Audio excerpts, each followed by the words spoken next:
الحمدللہ رب العالمین والصلاۃ والسلام علی رسول اللہ وعلی آلہ وصحبہ اجمعین، اما بعد، فاعوذ باللہ من الشیطان الرجیم، بسم اللہ الرحمن الرحیم، رب اشرح لی صدری ویسر لی امری واحلل عقدۃ من لسانی یفقہوا قولی۔ پھر اسی بنو اسرائیل کو اگر آپ دیکھیں تو اسی میں یہ جو 12 بیٹے تھے، انہی کے اندر ایک ہے یوسف علیہ السلام بھی۔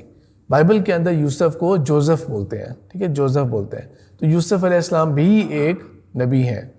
قرآن کے اندر سورہ یوسف ہے ان کے نام کے اوپر، اور قرآن کے پیٹرن کے اندر نا یہ ایک بہت ہی یونیک سورہ ہے، بہت ہی یونیک سورہ ہے، اس سینس میں کہ بائبل میں نے آپ لوگوں کو لاسٹ ٹائم فزیکلی بھی دکھائی تھی کہ اگر کوئی دیکھنا چاہ رہا ہے اسے تو وہ دیکھ لے۔ تو بائبل کیا ہے، اسی کے اندر اولڈ ٹیسٹمنٹ دکھایا تھا آپ کو، اسی کے اندر نیو ٹیسٹمنٹ ہے۔ اولڈ ٹیسٹمنٹ وہ ہے جو کامن ہے بٹوین جو جیوز ہیں اور کرسچنز ہیں، اور نیو ٹیسٹمنٹ وہ ہے جہاں پہ کرسچنز صرف بلیو کرتے ہیں، جو جیوز ہے اس کو بلیو نہیں کرتے۔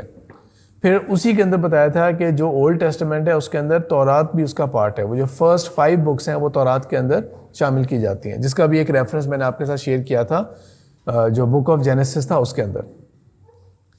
تو بائبل جو ہے وہ ایک آرڈر کے اعتبار سے ہے۔ سب سے پہلا واقعہ اللہ تعالیٰ نے تخلیق ہی کیسے کرنا شروع کیا سب کچھ، وہ سب سے پہلا ورس ہے، اور وہاں سے پھر آدم اور حوا کا واقعے کی طرف آگے جائیں گے، پھر سیکوینس کے اندر نوح علیہ السلام پہ آئیں گے، پھر سیکوینس پہ ابراہیم علیہ السلام کے اوپر، اور بک آف جینیسس کے اندر موسیٰ علیہ السلام کا سارا سٹیج جو ہے وہ سیٹ ہو جاتا ہے۔ وہاں تک موسیٰ علیہ السلام کے آنے کا جو واقعے سے پہلے تک سارا ایک سیکوینس کے اندر بات آ گئی ہے۔ دوبارہ آگے جا کے آدم اور حوا کا واقعہ نہیں آئے گا، دوبارہ سے ابلیس کا واقعہ نہیں آ رہا ہوگا۔ جبکہ قرآن کو پڑھتے ہیں تو قرآن بہت ڈیفرنٹ ہے اس تمام سے جو کہ یہ بائبل کے جتنی بھی انسائڈ کتابیں تھیں، اولڈ ٹیسٹمنٹ، نیو ٹیسٹمنٹ اور ان کے سیکوینسز سے۔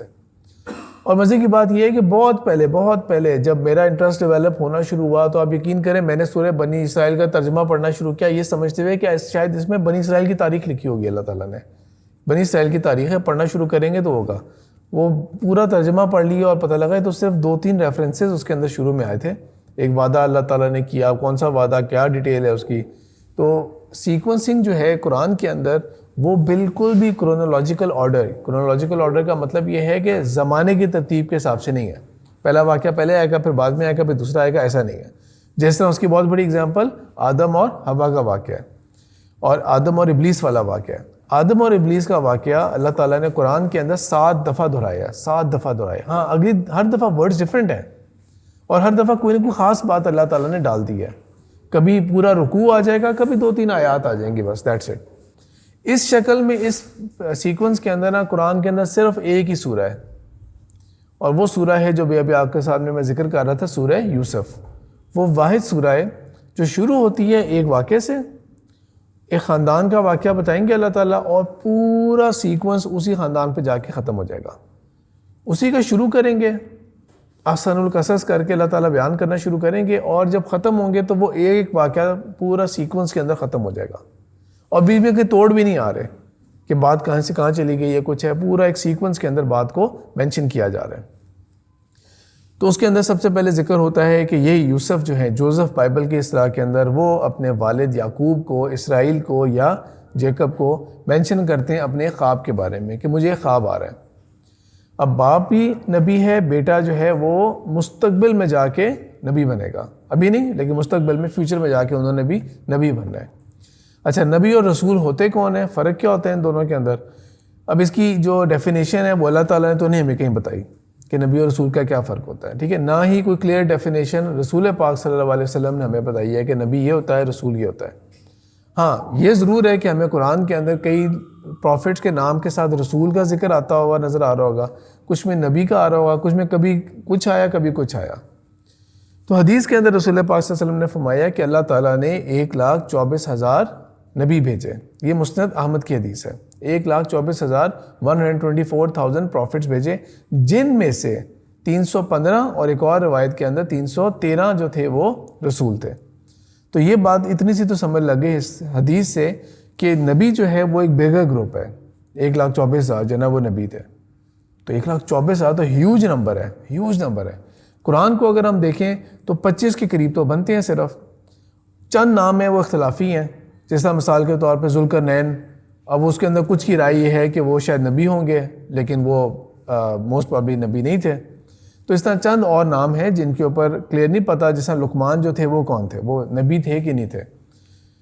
لیکن پھر کچھ ایسے نام ہیں جو کہ ہم کہہ سکتے ہیں کہ کچھ کا نام بھی نہیں آیا لیکن ذکر آیا ہے کہ رسول بھیجے گئے تھے. جس طرح سورہ یاسین ایک ایگزامپل ہے اس کی، کہ اللہ تعالیٰ نے ایک وقت کے اندر 3 کا ذکر کر رہے ہیں اور نام نہیں بتا رہے ہیں کن کا ذکر ہے. تفسیر میں جو بھی لکھ رہے ہیں کہ اللہ نے نام نہیں بتایا، اللہ نے نام نہیں بتایا کہ ہم کن کا ذکر کر رہے ہیں، وہ کون سے مرسلین تھے جو بھیجے گئے تھے.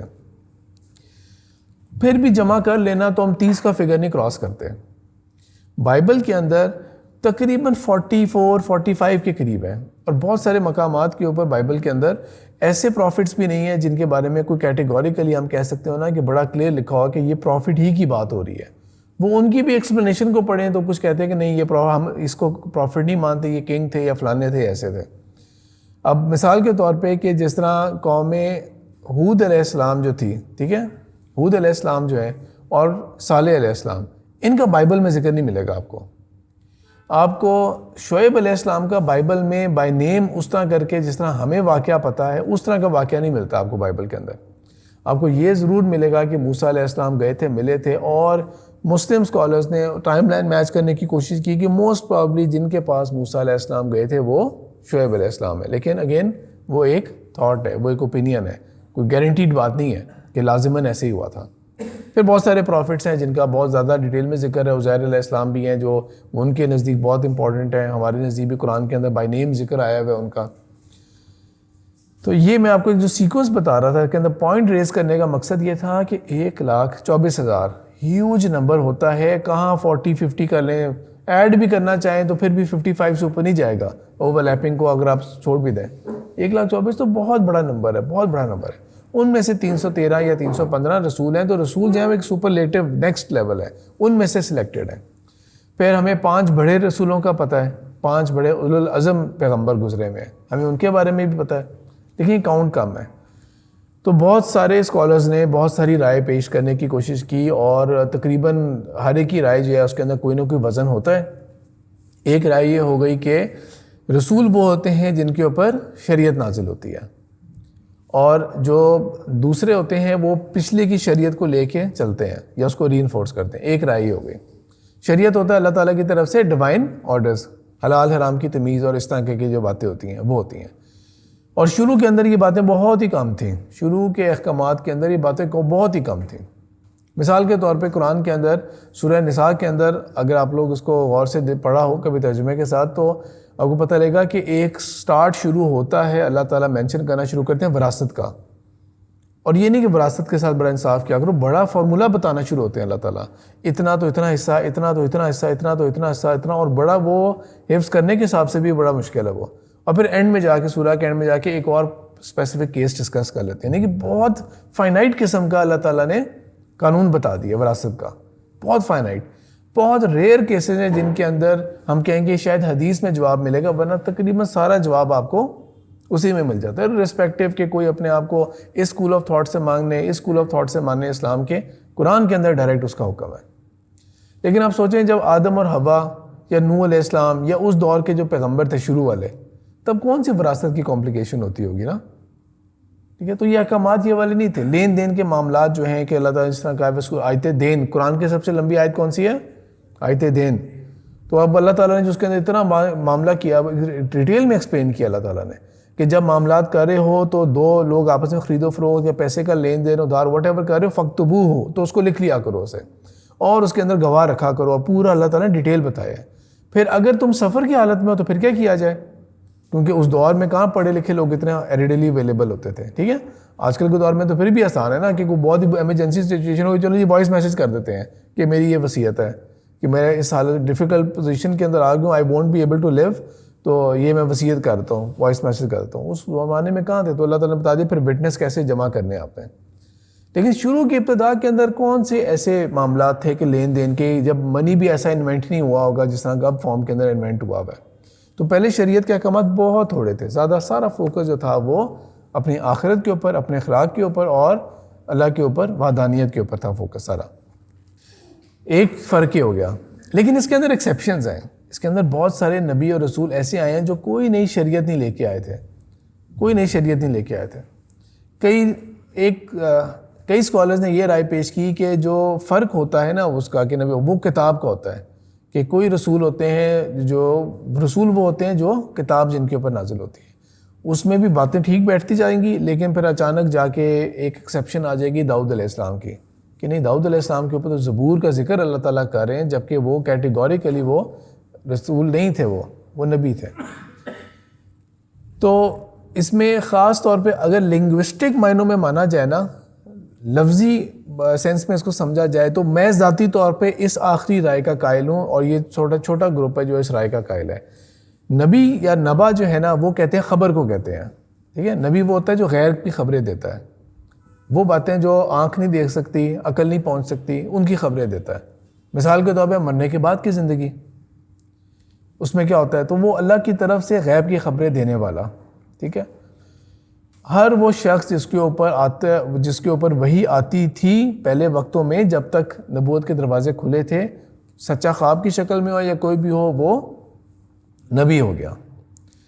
لیکن رسول وہ ہوتا ہے جس کو اللہ تعالیٰ کی طرف سے ارسال کیا جاتا ہے۔ وہ نبی تو تھا، اس کے اوپر اللہ کی طرف وحی آ رہی تھی، لیکن اس کو خاص ٹاسک کے اوپر بھیج دیا گیا ہے، you are on a mission, تمہارا یہ کام ہے، تمہارا یہ کرنے کا کام ہے۔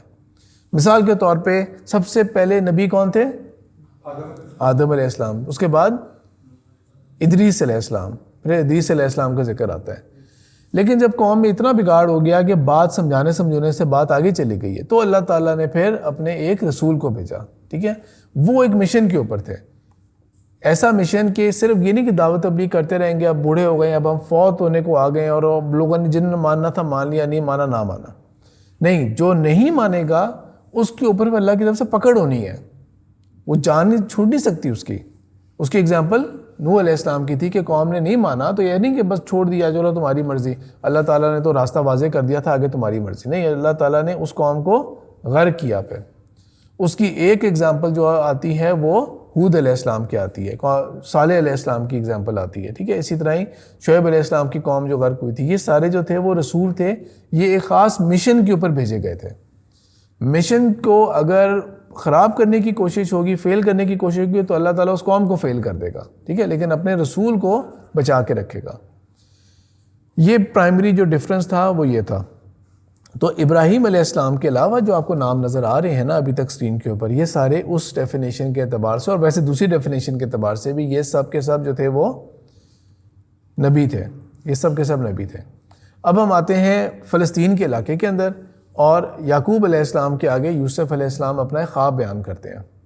اب ایک بچہ جو شاید، کیونکہ ایج تو مینشن نہیں ہے تو تفاسیر کے اندر ڈفرینٹ رائے ہیں، کیا پتہ 12 13 14 سال کی ایج ہو ان کی، اس کے آس پاس، وہ آ کے اپنے باپ کو کہتے ہیں کہ والد میں خواب دیکھ رہا ہوں کہ سورج، چاند اور 11 ستارے مجھے سجدہ کر رہے ہیں۔ کتنا عجیب سا خواب ہے، سورج، چاند اور 11 ستارے جو ہیں وہ مجھے سجدہ کر رہے ہیں۔ اب باپ بھی نبی ہیں تو باپ امیجیٹلی تعبیر سمجھ گئے ہیں، لیکن ابھی آگے ایکسپلین نہیں کرتے اسے، ایک تجویز دے دیتے ہیں کہ اپنے بھائیوں کے آگے اس کا ذکر نہ کرنا۔ بھائی اپنے والد سے جو ہیں وہ تو بہت زیادہ اٹیچ تو ہیں، لیکن سخت جل رہے ہیں، سڑتے ہیں حسد کی آگ کے اندر۔ یوسف علیہ السلام ایک اوبیڈینٹ بیٹے ہیں، کہنا ماننے والے ہیں، نیکی کی طرف مائل ہیں، اور ایک کہہ سکتے ہیں نا کہ ایک اوبیڈینٹ چائلڈ ہے۔ بھائی جو ہیں وہ تو کمپیٹ نہیں کر سکتے اس چیز کے اندر، تو حسد کی آگ میں ہر وقت جل رہے ہوتے ہیں۔ تو اللہ تعالیٰ نے ان کا باقاعدہ ڈائلاگ مینشن کیا ہوا قرآن کے اندر کہ کیسے وہ پلان آؤٹ کرتے ہیں کہ یوسف سے جان چھڑاتے ہیں، اور جان بھی کیسے چھڑائی جائے۔ ابھی ہم کن کی بات کر رہے ہیں؟ یہی بنی اسرائیل کے آباء و اجداد کی، فرسٹ جنریشن کی ہم بات کر رہے ہیں، ٹھیک ہے۔ یہی جنریشن، یہ جو 11 بھائی پلس پھر 12ویں جو تھے وہ یوسف علیہ السلام، یہ بنی اسرائیل ہیں، یہ پہلی جنریشن ہے بنی اسرائیل کی، اور اللہ تعالیٰ نے بہت ڈیٹیل میں ہمیں واقعات بتائے ہیں۔ تو اس لیے تھوڑا سا یہاں پہ بھی ہم ڈیٹیل کے اندر اس کو ڈسکس کر رہے ہیں۔ وہ کہتے ہیں اپنے بھائیوں سے آگے ذکر نہ کرنا، وہ جانتے تھے کہ بھائی حسد میں ہیں، وہ جانتے تھے بھائی حسد کر رہے ہیں، اور ایک پیرنٹ کے لیے شاید یہ ایک بہت ایک ڈیفیکلٹ سٹیج ہوتا ہوگا کہ اگر اولاد جو ہے وہ آپ کی اس طرح کہ آپ کو ایک فرکشن نظر آ رہی ہو۔ تو بہرحال بھائی جو ہے نا وہ ایک پلان بناتے ہیں کہ یوسف کو قتل کر دیتے ہیں، حسد اتنا کہ قتل ہی کر دو۔ اچھا، سبلنگ رائیولری تو ویسے ہی ہوتی ہے نا ہمیشہ، ٹھیک ہے، خاص طور پہ گروئنگ اپ ایج کے اندر تو بہت ہی سبلنگ رائیولری ہوتی ہے، بہن بھائی زہر لگ رہے ہوتے ہیں، اور غصہ چڑھ رہا ہوتا ہے ان کی ہر بات کے اوپر، باہر کے تمام لوگوں کی باتیں برداشت، بہن بھائیوں کی باتیں برداشت نہیں ہوتی گروئنگ اپ ایج کے اندر۔ پھر زیادہ بڑے ایج ہو جائے تو اللہ تعالیٰ خوش قسمت ہوتے ہیں وہ لوگ جن کے آپس میں قرب تعلق قائم ہو جاتا ہے، ورنہ بدقسمتی ہی ہوتی ہے ان لوگوں کی جو بڑے ہو کے بنا آپس میں فیملی پالیٹکس اور سیاست میں، اور اس نے یہ ہمارے گھر آئے تو انہیں یوں کر دیا، تو فلانے نے یوں کر دیا، یہ ہو گیا وہ ہو گیا، اس طرح کی نفرت کے اندر ہوتے ہیں. انفارچونیٹ ہے. تو اس کے اندر کچھ کہتے ہیں، مشورہ دیتے ہیں کہ دیکھو قتل کرنا تو بہت عجیب سا واقعہ ہے، جان سے مار دینا بھی بہت عجیب سا واقعہ ہے. ہم ایسا کرتے ہیں کہ ہم اس کو ایک کنویں میں پھینک دیتے ہیں، ہم اس کو لاپتہ کر دیتے ہیں. ہماری طرف سے بھاڑ میں جائے، جہاں مرضی جو مرضی ہو اس کے ساتھ، لیکن کم از کم ہم نے تو قتل نہیں کیا نا. ٹھیک ہے، یعنی کہ آپ سمجھ لیں کہ اقدام قتل تو پورا آپ نے انیویٹیبل کر دیا، آپ نے حالات سارے پیدا کر دیے، لیکن آپ کہیں کہ بس آخری دھکا میں نے نہیں دیا تھا اسے. بس اتنا سا کر کے تو اپنے نفس کو تسلی دینے کے لیے کہ آخری دھکا تو ہم نے نہیں دیا نا، لہٰذا ایک بچے کو آپ کنویں میں پھینکیں تو واٹ ڈو یو ایکسپیکٹ نا. اور فریم کیا کرتے ہیں کہ باپ کو کہتے ہیں، پہلے تو قسم کھا کے کہتے ہیں کہ بڑا خیال رکھیں گے، باہر ایک میلہ لگ رہا ہے، بہت اچھا فیسٹیول ہو رہا ہے، جیسے میں نے پہلے بھی بولا تھا پچھلی کلاس میں، آج کل کے ماڈرن ٹرم میں ایکسپو لگ رہا ہے، تو بہت اچھے طریقے سے جو ہے نا ہم اس کا خیال رکھیں گے. والد اس وقت بھی اپنی اپریہنشن شیئر کرتے ہیں، ان کو فیئرز ہوتے ہیں، کہتے ہیں نہیں بے فکر ہیں. کتنے افسوس کی بات ہوگی کہ ہم 11 جوان کے ہوتے ہوئے اس کو کچھ ہو جائے، وہ تو بہت ہی، اب تو بڑے خسارے والے ہوں گے، بڑا نقصان کھائیں گے ہم لوگ اگر ہمارے 11 کے 11 جوان ہوتے ہوئے ایسا ہو گیا کہ یوسف کو کوئی نقصان پہنچ گیا. بہرحال خیر 11 کا ذکر نہیں آتا اس کے اندر، وہ آگے جا کے میں بتاؤں گا کہ ان کے چھوٹے بھائی کا ایک الگ واقعہ آتا ہے. تو ہم بھائیوں کے ہوتے ہوئے ہو جائے تو بڑے افسوس کی بات ہوگی. ہوتا کیا ہے کہ وہ ان کو ڈیلیبریٹلی ایک کنویں میں پھینکیں گے، ان کی قمیض اتار دیں گے اور قمیض کے اوپر ایک جانور کا خون لگا دیں گے، اور وہ ایکٹنگ کرتے ہوئے روتے ہوئے والد کے پاس آئیں گے، یہ دیکھیں جی کیا ہو گیا یوسف کو، جنا ہم تو بھاگ دوڑ میں کھیل کود میں لگے ہوئے تھے، دھیان ہی نہیں دیا اور بھیڑیا کھا گیا. اب باپ جو ہے اس کے اوپر کتنا اذیت والی بات گزری ہوگی، اور وہ یہ بھی نہیں کہہ سک رہے اس وقت کہ ایک تو تم جھوٹے ہو، یہ بھی اذیت کہ میرے اپنے بیٹوں نے حرکت کی ہے، ان کو بھی کیا سزا دیں، اور کوئی ریاست تو ہے نہیں کہ میں ریاست کے سطح پہ کریں گے، تو بس میں صبر ہی کر سکتا ہوں اس کے اوپر. تو 2 قسم کے صبر ہیں نا جن کو اللہ تعالیٰ نے قرآن کے اندر بہت ایکسپریس کر کے بہت ڈیٹیل میں ایکسپلین کیا ہے. ایک یعقوب علیہ السلام کا صبر، صبر جمیل، ایک ان کا صبر تھا. اور کسی اور پیغمبر ہیں، ایک اور نبی ہیں، ان کا واقعہ بڑا ڈیفرنٹ ہے. ان کا پورے قرآن میں نا کوئی دعوت تبلیغ کا ذکر نہیں آتا، کوئی دعوت تبلیغ کا ذکر نہیں آتا، ان کا صرف صبر کا ذکر آتا ہے. وہ کون ہے؟ کون سے تو جو بیمار ہو گئے تھے؟ ہاں جی، کس کو پتہ ہے ان کا؟ ٹھیک ہے، ان کے کوئی دعوت تبلیغ کا ذکر نہیں آتا، ان کا صرف ذکر آتا ہے تو صبر کا ذکر آتا ہے. ٹھیک ہے، ان کا صرف صبر کا ذکر آئے گا، ملے گا. تو یعقوب علیہ السلام کے بیٹے جو تھے، یعقوب علیہ السلام جو ہیں ان کا صبر کا اور ان کا صبر کا ذکر آتا ہے. بائبل میں نا کچھ اور ڈیٹیلز ہیں، بائبل میں اس طرح کی ڈیٹیلز ہیں کہ انہوں نے بھائیوں نے ایکچولی جب وہ یوسف علیہ السلام کو جب کنویں سے نکالا گیا تھا تو وہ تو کوئی قافلہ گزرتا جا رہا تھا، انہوں نے ڈالا اور انہوں نے کہہ دیا بشرا حاذا غلام، یہ تو ایک غلام جو ہے نا وہ ینگ لڑکے کو بولتے ہیں، کہتے ہیں یہ تو بہت ہی پیارا خوبصورت لڑکا ہے. یہ بائبل کے اندر یہ لکھا ہوا ہے کہ جب یہ ان کو نکالا گیا تھا نا تو ان کے بھائی ادھر ہی موجود تھے، اور بھائیوں نے باقاعدہ خود بیچا تھا ان کو غلامی میں.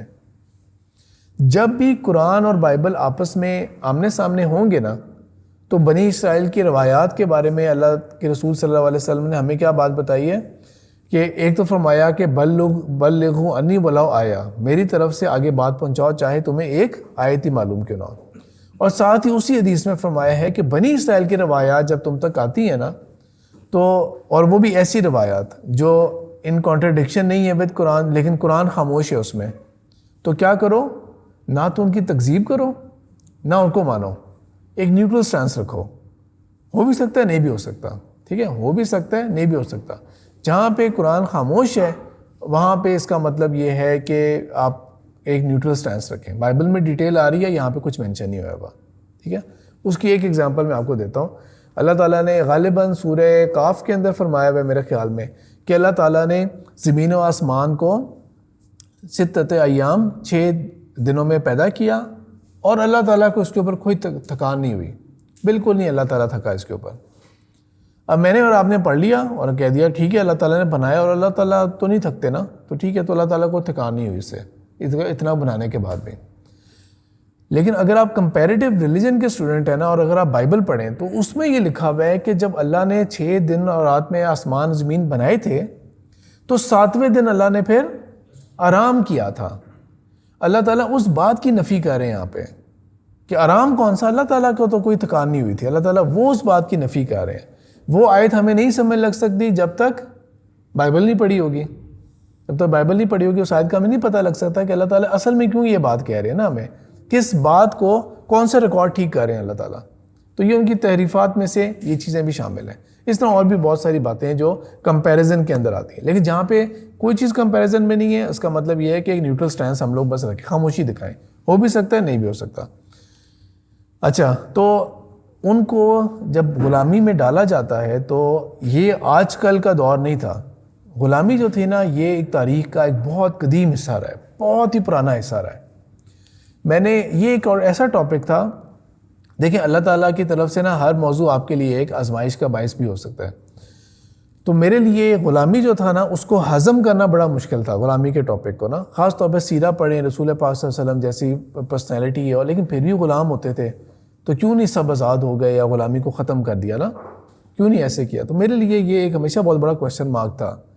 اس کو ریزالو کرنے کے لیے میں نے اسٹڈی کرنی شروع کی، پڑھنا شروع کیا، اور اس طرح کر کے، اور اللہ کا شکر ہے کہ جب وہ ساری اسٹڈی کر لی، پڑھ لی اور میں خود مطمئن ہو گیا، تو پھر میں نے سوچا کہ اس کے اوپر ایک ریکارڈنگ کر لینی چاہیے۔ تو وہ 2021 کے اندر 4 سال پہلے وہ ایک ریکارڈنگ کی تھی غلامی کے اوپر۔ تو اگر آپ میں سے کسی کا کسی اور کو بھی وہ انٹرسٹ ہے اس ٹاپک میں تو وہ اس کو دیکھ سکتا ہے، وہ ہر ایک کے لیے نہیں ہے ٹاپک، ٹھیک ہے، وہ ہر ایک کے لیے نہیں ٹاپک، جس کو اسی قسم کی بودریشن ہے جس طرح کی مجھے بودریشن تھی تو وہ دیکھ سکتے ہیں، کیونکہ ادروائز غلامی نہیں ہے اب دنیا میں، ٹھیک ہے، اب غلامی اس شکل میں ایگزسٹ نہیں کرتی جس طرح کی ایگزسٹ کیا کرتی تھی پہلے قدیم وقت سے۔ ایون بائبل کے اندر نوح علیہ السلام کا ایک واقعہ ہے جو کہ تھوڑا سا فیبریکیٹڈ سا واقعہ ہے، لیکن انہوں نے ایک بدوا دیتے ہوئے غلامی کا ذکر کیا تھا کہ تم اور تمہاری نسل غلامی میں رہے، تو اس سے ہمیں پتہ لگتا ہے کہ غلامی تو بہت ہی پہلے کب سے پڑی ہوئی تھی دنیا میں۔ آپ صلی اللہ علیہ وسلم کے دور میں بھی پوری دنیا میں رائج تھی، اور دنیا کا آخری ملک جس میں باقاعدہ غلامی ختم ہوئی تھی نا وہ 1981 کے اندر ہوئی تھی، ٹھیک ہے، 1981 کے اندر آخری غلامی جو جس ملک نے باقاعدہ اعلان کیا ختم ہوگی۔ آپ یقین کریں سعودی عرب کے اندر پتہ کب ختم ہوئی ہے غلامی؟ 1962 کے اندر۔ یعنی کہ آپ کہہ لیں کہ آپ کے پیرنٹس یا آپ کے گرینڈ پیرنٹس جب تھے نا تو سعودی عرب میں باقاعدہ غلام ہوتے تھے، پھر اس کا مطلب ہے، ٹھیک ہے، 1962 میں غلامی ختم ہوئی تھی۔ پاکستان کا تو جب آئین بنا تھا تو اس میں تو شروع میں ہی آرٹیکل 11 کے اندر پہلے سے ہی مینشن تھا کہ یہاں پہ اس ملک کے اندر غلامی جو ہوگی وہ کسی بھی فارم کے اندر پریکٹس نہیں کی جائے گی۔ لیکن امیجن کریں، جس طرح میں آپ کو سعودی عرب کی ایگزامپل دے رہا ہوں، کہ ملکوں کے اندر یہ تدریجاً رہا۔ اچھا آگے چلتے ہیں ہم لوگ، تو ان کو غلامی میں ڈال دیا گیا۔ غلامی کا یہ ہوتا تھا کہ اب آپ بالکل اسی طرح کسی اور بندے کے ملکیت ہیں جس طرح کے آپ نے عید آئے گی، جب بڑی عید آئے گی تو ہم جانور خریدتے ہیں نا، منڈی سے خریدا جانور، یہ کیا، کتنے کا لیا، میں نے اتنے کا لیا، وہ جو ساری ٹاک ہوتی ہے، بالکل یہی باتیں ساری غلاموں سے متعلق ہو رہی ہوتی تھی۔ غلام بھی اسی طرح ہی، مرد ہوں، عورتیں ہوں، بچے ہوں، مارکیٹ میں اسی طرح ہی بک رہے ہوتے تھے، اور کوئی مرتا تھا بندہ تو وراثت میں غلام بھی تقسیم ہوتے تھے۔ جب کوئی مرتا تھا تو وراثت میں غلام بھی تقسیم ہوں گے، تو جب غلام میں تقسیم ہونا ہے تو غلام کی خود کیا حیثیت ہوگی، پھر آپ خود دیکھ لیں نا، وہ چیز امیجن کر لیں۔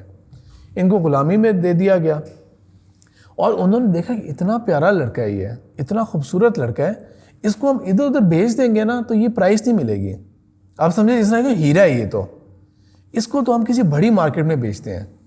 تو وہ کیا کرتے ہیں، وہ رخ کرتے ہیں پھر مصر کا، بڑا شہر تھا، یہاں سے وہ فلسطین کی سرزمین سے وہ مصر ایجپٹ کی طرف آتے ہیں، اور وہاں پہ آ کے ان کو بیچتے ہیں، اور واقعی بڑی اچھی قیمت بکی ہوگی کیونکہ عزیز مصر نے خریدا تھا۔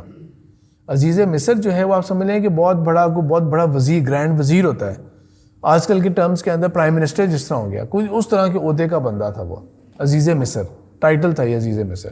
وہ خریدتا ہے یوسف علیہ السلام کو، اور یوسف علیہ السلام جو ہیں وہ ود ایج جو ہیں وہ اور بھی زیادہ خوبصورت اور پیار، ایک ہوتا ہے پہلے بچپن کا پیارا ہونا، پھر ہوتا ہے کہ جب وہ لڑکے ہوئے اور بڑے ہوئے تو اس وقت کا بھی ان کا ذکر آتا ہے۔ اب پڑھنے کے اندر وہ چیزیں جو ہوتی ہیں وہ بڑی وہ عجیب سی لگتی ہیں، لیکن اللہ تعالیٰ نے کھل کے ذکر کیا اس کے اندر کہ کس طرح سے عزیز مصر کی بیوی نے ان کو اپنی طرف مائل کرنے کی کوشش کی تھی، اور اللہ تعالیٰ نے کیا کہہ سکتے ہیں، اللہ تعالیٰ نے واقعے کو نا بڑا گرافکلی دکھایا ہے کہ کیسے ہوا تھا ایگزیکٹلی، کہ اس کو بلایا اور پیچھے روکنے کی کوشش کی، آگے دروازے تک پہنچے تو وہ خود عزیز مصر آ چکا تھا، اور اسی عورت نے الزام لگا دیا کہ دیکھو یہ کس طرح عزت جو ہے نا وہ خراب کرنے کے در پہ تھا۔ اب وہ معاملہ اتنا عجیب، کوئی CCTV کیمراز تو ہے نہیں، ایک لمٹ سے زیادہ فرینزک اویلیبل نہیں ہو سکتی، تو کیا کیا جائے نا۔ اب دیکھیں کسی باہر والے نے مشورہ دیا، ایک مسئلہ بری جگہ پہ مشہور ہو گیا کہ دی عزیز مصر کی دیکھو غلام نے عزت کے اوپر ہاتھ ڈالنے کی کوشش کی ہے، عزیز مصر کی بیوی خود کہہ رہی ہے بات۔ تو اس کے اوپر ایک بندے نے مشورہ دیا کہ اگر تو قمیض اس کی آگے سے پھٹی ہوئی ہے نا تو اس کا مطلب یہ ہے کہ عورت کا دعویٰ سچا ہے، اور اگر اس لڑکی کی قمیض جو ہے وہ پیچھے سے پھٹی ہوئی ہے تو اس کا مطلب یہ ہے کہ لڑکا سچا ہے اور عورت اسے کھینچ رہی تھی۔ اور جب وہ حالات دیکھ لیے تو پھر وہی ہوا جو کہ طاقتور ہلکا کرتا ہے کہ خبر دبا دو، یہ خبر مارکیٹ میں آؤٹ نہ ہو، بس دبا دو اس خبر کو، ٹھیک ہے۔ عورتوں نے ہنسی مذاق اڑانا شروع کر دیا کہ یار دیکھو عزیز مصر کی بیوی جو ہے غلام کے پیچھے مر رہی ہے، غلام کے پیچھے کون مرتا ہے۔ تو اس نے کیا کیا، اس نے اور عورتوں کو دعوت دی کہ آؤ ذرا گھر میں آؤ، تو نا مینشن نہیں کیا، اور ان کے لیے کچھ کہہ سکتے ہیں نا کہ جس طرح کوئی کٹنگ کا بندوبست کیا، اور وہاں پہ یوسف کو بلایا تھا کہ جب تمہیں بلاؤں گی تب سامنے آنا۔ تو کیا واقعہ آتا ہے کہ وہ اس قدر محو ہو گئی اس کے اندر کہ وہ اپنی انگلیاں کاٹ بیٹھی۔ تو یوسف علیہ السلام کے بارے میں ایک بات مشہور کیا ہے کہ ان کو کتنا حسن دیا گیا تھا، آدھا حسن دیا گیا تھا۔ یہ اصل واقعہ جو ہے نا یہ کسی فرضی جملہ نہیں ہے، یہ رسول پاک صلی اللہ علیہ وسلم کے اپنے الفاظ ہیں، ٹھیک ہے، یہ رسول پاک صلی اللہ علیہ وسلم کے الفاظ ہیں۔ اور کب یہ آپ صلی اللہ علیہ وسلم نے فرمایا تھا، یہ معراج کی حدیث میں واقعہ ملتا ہے کہ جب آپ صلی اللہ علیہ وسلم کی ملاقات ہوئی تھی یوسف علیہ السلام کے ساتھ اور ان سے ملے تھے وہ، تو انہوں نے ان کے بارے میں کہا تھا، یہ آپ کے سامنے صحیح مسلم کے الفاظ ہیں، ٹھیک ہے، یہ صحیح مسلم کے الفاظ ہیں، قد اوتیہ شطر الحسن، ایز اف کہ ان کو آدھا حسن دیا گیا ہے۔ یہ رسول پاک صلی اللہ علیہ وسلم کے الفاظ ہیں، ٹھیک ہے۔ تو یہ نہیں کہ وہ ایک کہاوت مشہور نہیں ہے، بلکہ آپ صلی اللہ علیہ وسلم کا اپنا ایکسپریشن تھا جب وہ یوسف علیہ السلام سے معراج کی رات ملے تھے، کہ اتنے وہ خوبصورت، اتنے حسین تھے کہ ایز اف کہ ان کو آدھا حسن نفس جو ہے نا وہ دیا گیا۔ اور یہاں پہ ایک بہت امپورٹنٹ واقعہ ہے جو کہ ینگ لارڈ کے آگے نا بہت مینشن کیا جاتا ہے، اسپیشلی جو ینگ ایج ہوتی ہے جس میں اٹریکشن ہوتی ہے دوسرے جینڈر کی طرف بہت زیادہ، تو ہمیشہ جو اٹریکشن اور اس کے ہوتے ہیں نا اس کے ٹاپکس ہوتے ہیں، اس میں ایک نفس لوامہ اور نفس امارہ سمجھائے جاتے ہیں، دو ٹرم سمجھائے جاتے ہیں۔ یہ نفس امارہ کہاں سے آیا اور نفس لوامہ کہاں سے آیا؟ تو نفس لوامہ کس آیت کے اندر آتا ہے یا کس سورہ کے اندر آتا ہے؟ نفس امارہ جو ہے نا وہ اس واقعے کے اندر آتا ہے، نفس امارہ جو ہے نا اس واقعے کے اندر آتا ہے، کیونکہ اور یوسف علیہ السلام خود اللہ تعالیٰ سے کہہ رہے ہیں، اللہ تعالیٰ مجھے اس آزمائش سے نکال دے، اس آزمائش سے نکال دے، جس برائی کی طرف یہ سب عورتیں مجھے بلا رہی ہیں اس سے مجھے بچا دے، اور نفس امارہ جو ہے نا اللہ تعالیٰ تو بچا سکتا ہے، ورنہ نفس امارہ کے ہاتھوں کوئی روک نہیں سکتا وہ۔ تو اس کے اندر جو ہے نا نفس امارہ کا ذکر نا وہ ان آیات کے اندر مینشن ہوتا ہے، ٹھیک ہے، ان آیات کے اندر مینشن ہوتا ہے۔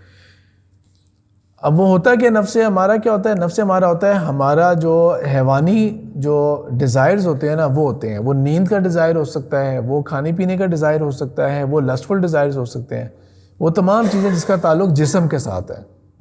اور نفس لوامہ جو ہے نا وہ ہے جس کا تعلق آپ کہہ سکتے ہیں کہ ہماری روحانیت کے روح کے ساتھ ہے، یا آسان لفظوں میں جسے ہم ضمیر کہہ سکتے ہیں، ٹھیک ہے، آپ کا سیلف کانشیسنیس جو ہے اس کے اندر، کہ جو آپ کو ڈرائیو کر رہی ہو کہ تم نے غلط کام کیا تھا یہ والا، اور اچھا کام کریں تو آپ کے اندر ایک تسکین آتی ہے، ایک اچھے نیکی کے جذبہ پیدا ہوتا ہے۔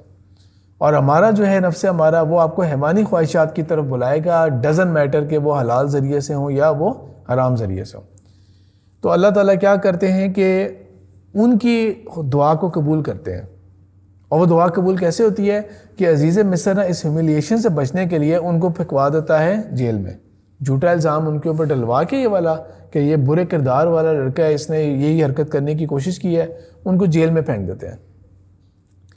جیل کے اندر اس دور کا جیل، ٹھیک ہے، اس دور کا جیل، اس دور کے جیل کو آج کل کے جیلوں سے تو ہم نہیں کر سکتے نا، ٹھیک ہے، جو تھرڈ ورلڈ کنٹریز ہیں اور پھر جو پاکستان جیسے ممالک ہیں ادھر بھی جیل کے کوئی حال نہیں ہے, ادھر بھی جو جیل میں گیا سو گیا. لیکن تب تو سوال ہی نہیں پیدا ہوتا نا کہ کوئی چیز تھی, سوال ہی نہیں پیدا ہوتا کہ کوئی پوچھنے والا ہوگا. بادشاہی نظام ہے پوری دنیا کے اندر, جیل کے اندر کون جی رہا ہے کون مر رہا ہے کون پوچھتا ہے. تو جیل کے 2 ساتھی تھے ان کے, وہ 2 ساتھی ان سے بات کرتے ہیں اور ظاہری بات ہے یہ کئی دن گزارنے کے بعد انہوں نے دیکھا ہوگا کہ یہ بندہ جو ہے نہ اس کی زبان بری ہے نہ اس کا اخلاق برا ہے, بہت نیک انسان ہے, عبادت میں شغف رہتا ہے, خاموش طبع ہے, یہ جو نیکی کے تمام آثار ہوتے ہیں. ڈسپائٹ دا فیکٹ کہ اس کے پاس اتنا خوبصورتی اور اتنا حسن ہے, اس کے باوجود جو ہے نا یہ کس قدر جو ہے نا یہ پرسنالٹی والا ہے. وہ دونوں بیٹھتے ہیں اور یقیناً یوسف علیہ السلام نے کئی دفعہ ان کے آگے نا اسلام کی باتیں یا دین کی باتیں یا اچھی اخلاق کی باتیں کی ہوں گے. تو وہ کہتے ہیں آپ اتنے نیک انسان ہیں اور ہم نے آپ کو دیکھا ہے کہ آپ بڑے نیک انسان ہیں, یہ ہمیں خواب آ رہے ہیں, یہ بڑے پریشان کر رہے ہیں ہمیں خواب, یہ خواب ہمیں بڑے پریشان کر رہے ہیں. کس خواب کا ذکر کرتے ہیں وہ؟ ایک کہتا ہے کہ میں یہ دیکھ رہا ہوں کہ میں جو شراب ہے نا اس کا شراب کا پروسیس کیا ہوتا ہے, پرانا فروٹ, خاص طور پہ فروٹ ہو گیا یا اور اس طرح کی چیزیں ہوتی ہیں, ان کو ڈمپ کرتے ہیں, ان کو کیڑا لگنے دیتے ہیں, زمین کے اندر اس کو ڈالیں گے, وہ خراب ہوگا, پھر اس کے بعد اور جتنی پرانی شراب ہوگی اتنی وہ اس حساب سے پھر وہ اچھی ہوگی. تو میں اس کو جو ہے نا وہ نچوڑ رہا ہوں, میں شراب کو نچوڑ رہا ہوں. اور دوسرا کہتا ہے کہ میں دیکھ رہا ہوں کہ میں روٹیاں اپنے سر کے اوپر اٹھائی ہوئی ہیں اور پرندے جو ہے نا وہ نوچ کھا رہے ہیں اسے. تو بڑے نیک انسان ہیں, تو آپ بتائیں کیا ہے؟ تو کہتے ہیں میں اس کی تمہیں تعبیر بتا دوں گا انشاءاللہ اگلے جو کھانا آنے والا ہے ہمارا اس سے پہلے. اور اس کی تعبیر وہ یہ بتاتے ہیں کہ جس نے کہا تھا نا یہ کہ میں شراب نوش کر رہا ہوں وہ آزاد کر دیا جائے گا, اس کی رہائی کا فیصلہ ہو جائے گا, اور وہ اپنے آقا کے لیے پھر جو اس کا جو ہوگا ماسٹر ہوگا اس کے لیے وہ شراب کو اس طرح نکالا کرے گا اس کے. اور جس نے یہ خواب دیکھا تھا کہ وہ روٹیاں اس کے سر پہ پڑی ہوئی ہیں تو وہ جو ہے نا اس کو سولی دے دی جائے گی اور پرندے جو ہے نا اس کے جسم کو نوچ کھا رہے ہوں گے. اس کے اوپر وہ ایک دم سے گھبرا کے کہہ دیتا ہے کہ یہ کیسے ہو سکتا ہے. وہ تو یہاں پہ یوسف علیہ السلام جو الفاظ کہتے ہیں نا کہ یہ ہے جو فیصلہ ہو گیا اللہ کی طرف سے. یہاں سے وہ لوگ جو تعبیر اور رویا کا علم رکھتے ہیں, یعنی کہ خوابوں کی تعبیر کا علم رکھتے ہیں نا, وہ انہوں نے ایک اصول نکالا ہوا ہے اور وہ اصول کئی احادیث سے بھی ڈرائیوڈ ہے.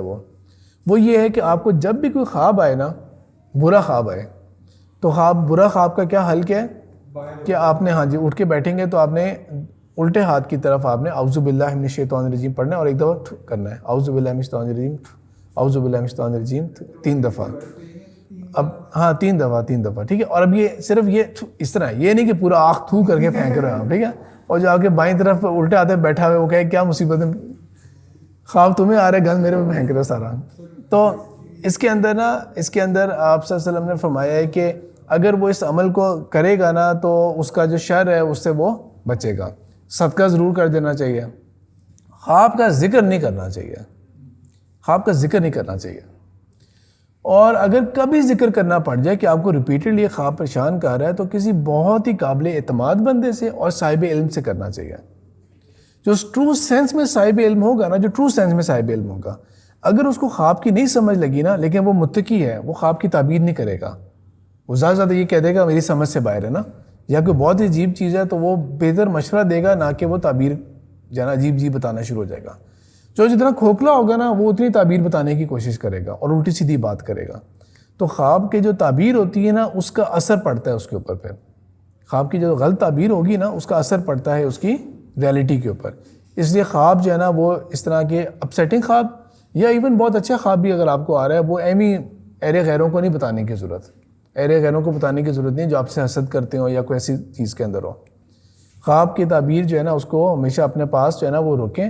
اگر ضرورت پڑ رہی ہے تو صرف کسی صاحب علم متقی کے پاس, اور اس کی پہچان یہی ہوگی کہ وہ خام خواہ بلنٹ ہی نہیں کرے گا کہ مجھ سے پوچھ لیا گیا, مجھے تو پتہ نہیں پڑے گا, اب کچھ نہ کچھ بولنا پڑے گا, کیسے پتہ رہے گا کہ میں صاحب علم ہوں. اس کے ساتھ ساتھ ایک اور بات یہ بھی ہے کہ کبھی خواب جو ہے نا اس کے اندر ایگزیجریشن کرنا, یہ آپ کو وہ خواب سنائیں جو آپ نے کبھی خواب نہیں دیکھا. رسول پاک صلی اللہ علیہ وسلم نے کہا ہے یہ بدترین جھوٹ ہے. بدترین جھوٹ کیا ہوتا ہے؟ وہ خواب بیان کرنا جو آپ نے دیکھا ہی نہیں ہے, وہ خواب بیان کرنا جو آپ نے دیکھا ہی نہیں تھا, کیونکہ اس کو تو کوئی ٹیسٹیفائی نہیں کر سکتا نا, اس کو تو کوئی ویریفائی نہیں کر سکتا کہ وہ ہوا تھا نہیں ہوا تھا. خواب میں تو ہم کچھ بھی دیکھ سکتے ہیں, ہم لوگ خواب میں کہتے ہیں جی وہ تمہیں میں اڑتے ہوئے دیکھ رہا تھا، یہ تو واقعی خواب میں اڑتے ہوئے بھی دیکھ سکتے ہیں کسی کو، ٹھیک ہے. خواب میں یہ دیکھ رہا تھا، خواب میں تم بہت بری طرح عذاب میں پھنسے ہوئے تھے. ایسی الٹی سیدھی باتیں کر دینا اور پتہ لگے کہ صرف آپ بلف مار رہے ہیں، رائٹ. یوسف علیہ السلام کی خاصیت کیا تھی؟ ان کو نبی تو وہ تھے لیکن ان کو تعبیر رویا دیا گیا تھا، خوابوں کا علم دیا گیا تھا انہیں. اچھا، یہ جو علم ہے نا، جن لوگوں کے پاس بھی ہے یہ والا علم، وہ اس بات کو جانتے ہیں کہ یہ کوئی اللہ تعالیٰ کی خاص عطا ہوتی ہے. ہمارے جو صحابہ تھے ان میں سے یہ ابو بکر رضی اللہ تعالیٰ عنہ کا بھی خاصہ تھا. یہ بہت ساری روایت ایسی ملتی ہیں جن کے اندر نا وہ خواب کی وہ تعبیر کر کے بتا رہے ہیں اور آپ صلی اللہ علیہ وسلم کو کہہ رہے ہیں کہ بالکل آپ نے ٹھیک فرمایا، ایسا ہی ہے، ایسا ہی تھا. یہ خواب کی جو مطلب تھا نا، یہ تعبیر بنتی تھی وہ یہی بنتی تھی. ویسے تو مارکیٹ کے اندر نا ایک ابن سیرین گزرے میں، ایک اسکالر گزرے میں، انہوں نے اس کے اوپر ایک کتاب لکھی ہوئی ہے پوری، ٹھیک ہے، انٹرپریٹیشن آف ڈریمز، تعبیر رویا کے اوپر. لیکن سچی بات یہ ہے وہ پڑھنے والی کتاب نہیں ہے نا، وہ پڑھی جاتی ہے صحیح طرح سے. وہ اس طرح کی کتاب نہیں ہے، اس میں عجیب عجیب باتیں ہوں گی، آپ کا دماغ گھوم جائے گا، یار پتہ نہیں کیا رہنے دو اسے، اللہ تعالیٰ خواب نہیں آئے تو بہتر ہے. پھر تو اس طرح پڑھنے والی وہ چیز نہیں ہے کہ آپ نے آگے قرآن حدیث کچھ نہیں پڑھا اور ڈائریکٹ وہ کتاب پڑھنا شروع ہو جائے. یہ میں اس لیے بتا رہا ہوں کیونکہ لوگ یہ کر رہے ہوتے ہیں اس طرح نا، خواب کو پڑھنا شروع ہو جاتے ہیں، نیٹ پہ سرچ کرنا شروع ہو جاتے ہیں خواب کو، گوگل سے چیٹ جی پی ٹی سے پوچھ رہے ہوں گے آج کل کے زمانے میں. تو یہ وہ بتایا جی تعبیر اور رویا کیا ہو سکتا ہے. تو اس لیے نہیں کرنا چاہیے، ٹھیک ہے، صرف صاحب علم سے، اور وہ بھی اگر واقعی آپ کو کوئی ایسی چیز پریشان کر رہی ہے اور آپ جاننا چاہ رہے ہیں کہ ورنہ اللہ تعالیٰ سے خود ہی دعا مانگیں کہ اللہ تعالیٰ راستہ میرے سے کلیئر کریں. پھر اسی طرح خوابوں کی ایک کیٹیگری وہ بھی ہوتی ہے جو ہم اللہ تعالیٰ ہمیں ہدایت کے لیے دیتے ہیں، یا استخارے کا جواب بھی آپ کو خواب کے ذریعے آ سکتا ہے. تو جیسے انہوں نے تعبیر کی یوسف علیہ السلام نے، ویسا ہی ہوتا ہے کہ وہ رہا ہو جاتا ہے اور ایک سزائے موت اس کو دے دی جاتی ہے اور سولی چڑھا دیا جاتا ہے. اور سولی چڑھانا جو ہے وہ ایک بہت ہی تکلیف دہ اذیت ناک ہوتا تھا، کیونکہ اس کو شو یہ کرنا ہوتا تھا کہ عبرت ناک سزا ہے کہ آپ کو لٹکا دیا گیا ہے ایک پھٹے کے ساتھ لگا کے کراس کے اوپر نیل کر کے آپ کو، اور آپ اسی کے اوپر بھوکے پیاسے مر جائیں گے کئی دنوں کے اندر. دوسرا جو بندہ جس کو رہا کر دیا گیا تھا، چھوڑ دیا گیا تھا، اس کو یوسف علیہ السلام جاتے ہوئے کہتے ہیں کہ جب جاؤ گے نا تو اپنے جو آقا ہے نا ان کے آگے میرا ذکر کرنا. ان شارٹ یہ کہ اپیل کرنا، دیکھو کہ میں بھی ایک بے قصور ہوں اور جیل میں ہوں، میں ادھر ہوں. اس سے کیا پتہ لگتا ہے کہ سفارش کرنا جائز ہے، سفارش کی جا سکتی ہے، ٹھیک ہے. تو اس میں فرق کیا آتا ہے؟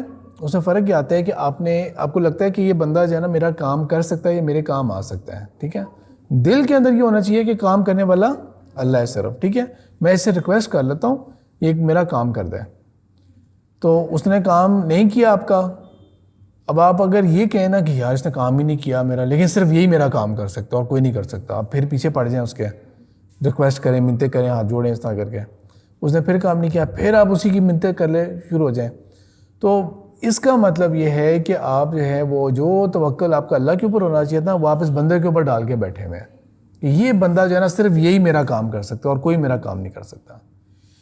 اس عقیدے کے ساتھ کہ کام تو اللہ کی ذات نے کرنا ہے. ہاں البتہ اس کے ذریعے میں ایک دفعہ سفارش کر لوں، بلکہ اچھی سفارش کو تو پسند کیا گیا ہے، ٹھیک ہے.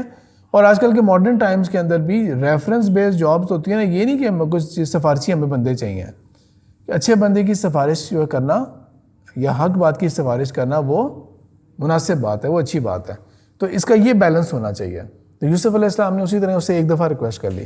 اب اسے نہیں ذکر کیا تو یہ نہیں کہ اس کو برا بلا کہے جا رہے ہیں، یہ کر رہے ہیں وہ کر رہے ہیں.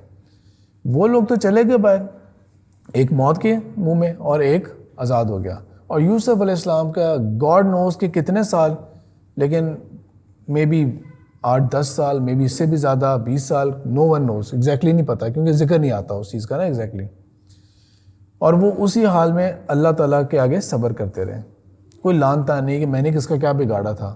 ایک تو جھوٹا الزام، اوپر سے مجھے ادھر یہاں پھینک دیا گیا، اور یہ کیا میرے نیکیاں کہاں گئیں، میری دعائیں کہاں گئیں میری، اور یہ کیوں نہیں ہوا اور وہ کیوں نہیں ہوا. اور جب ہم نے سیرہ بھی پڑھی تھی پچھلے سال تو اس کے اندر بھی میں نے بتایا تھا کہ سارا پروسیس جو ہے نا وہ کس قدر ہیومین پروسیس ہے. انسانی کاوش نظر آتی ہے آپ کو ہر جگہ کے اوپر. یہ نہیں کہ میریکلز میں میریکلز ہو رہے ہیں اور آپ صلی اللہ علیہ وسلم کے ہر چیز آسان ہے. پچھلے ہفتے دیکھیں ہم نے کیا پڑھا تھا کہ ابراہیم علیہ السلام اپنی بیوی ہاجرہ کو اور نیولی بورن بیٹے جس کو مانگ کے مانگا تھا اللہ تعالیٰ سے، اللہ تعالیٰ نے عطا کیا، ان کو وہاں پہ چھوڑ کے آ گئے. اور اللہ تعالیٰ نے پہلے ان کو کتنا پریشان رکھا کہ کبھی ادھر جا رہی ہیں کہ ادھر جا رہی ہیں، لیکن نا امید نہیں ہے اللہ تعالیٰ سے، لیکن دنیاوی وسائل بھی تو پورے کرنے ہیں نا. تو اللہ تعالیٰ نے بالآخر ان کی جو پکار تھی اس کو قبول کیا، اور ان کی کاوش کا کوئی فائدہ نہیں تھا، یعنی کہ وہ جو 7 دفعہ گئی تھی اس وقت تو آؤٹ پٹ نہیں نکلا تھا نا، کیونکہ پانی تو جہاں پہ اسماعیل لیٹے ہوئے تھے ان کے وہاں سے ان کے قدموں کے پاس سے پانی نکل آیا تھا۔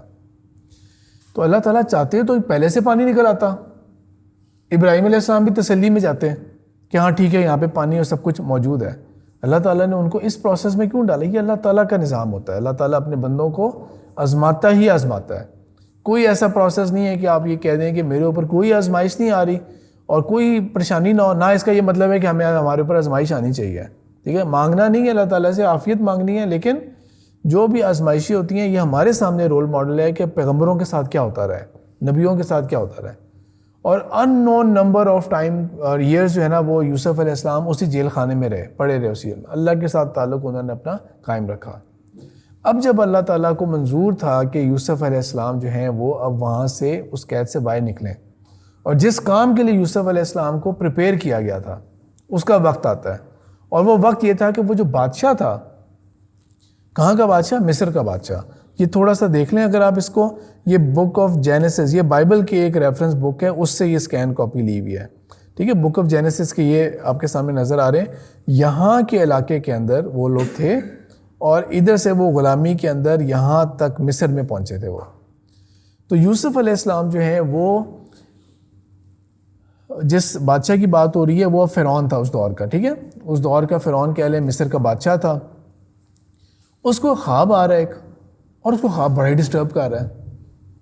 خواب میں وہ یہ دیکھ رہا ہے کہ 7 بیل ہیں، بڑے ہیلدی، بڑے تگڑے بیل ہیں، اور 7 بیل ہیں جو عجیب سے بیمار سے ہیں، عجیب سے کوئی ان کا لگ رہا ہے، دیکھنے سے بھی عجیب سی فیلنگ آ رہی ہے، اور وہ ان 7 جو صحت مند ہیں نا وہ ان کو ایٹ اپ کر رہے ہیں، کھا رہے ہیں، اور یہ خواب بار بار آ رہا ہے اسے۔